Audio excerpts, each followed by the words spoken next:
What's up, everybody? Tom Pelissero here in Mankato. We're finally to the break in the opening sequence of practice. 9 days in the books. The Vikings are off on Sunday before returning to practice on Monday.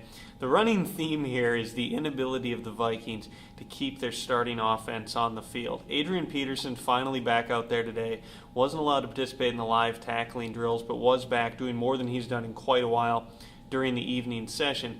Obviously, that's a very good sign when your all-pro running back is back on the field. But again this morning, Anthony Herrera came off with an injury late in practice. Brad Childress wasn't exactly sure what it was, or if he wasn't letting on. Said it may have been a back spasm. And then tonight, Visanthe Shanko, who was one of the few guys who had participated in all the practices up to this point, dropped out with an unknown injury and didn't actually participate at all in the evening session. At this point, the only members of the starting offense who have not missed significant time because of one injury or something else are Phil Loadholt, Bryant McKinney, and Tavares Jackson, who of course is essentially a placeholder at this point because Brett Favre is not in camp.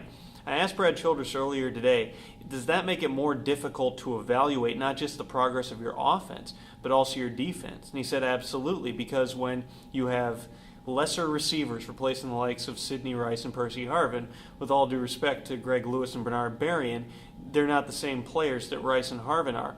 That makes it more difficult to evaluate your quarterbacks because you've got younger players working with higher teams. You've got Sage Rosenfels running the twos and working with guys like Marco Mitchell and Tate Biddle, who really haven't been around here for a long time. And they're not the same guys you'd be working with if you were having Greg Lewis down there with the twos. Same thing with Tavares Jackson, working with lesser players.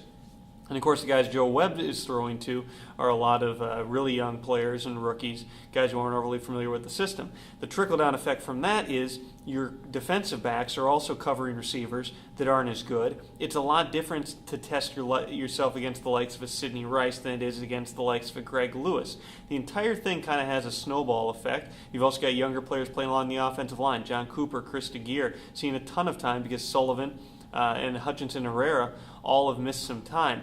It makes it really difficult at this point to evaluate where the Vikings are at, because I can give you all the statistics that you want, and I do that every day on Twitter and on 1500ESPN.com. But the thing is, it's just difficult to get the meaning of those statistics and even the meaning of the one-on-one matchups when you don't necessarily have your ones going against the other side's ones on a consistent basis. It's a lot of 1-2 matchups, and that just makes the evaluation process that much more challenging.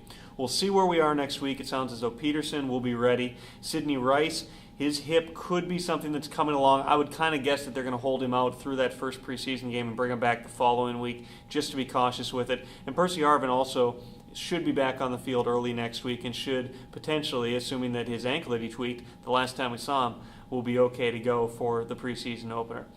Back on Monday. Who knows, maybe I'll do a video tomorrow too. All the news, of course, 1500ESPN.com. See ya.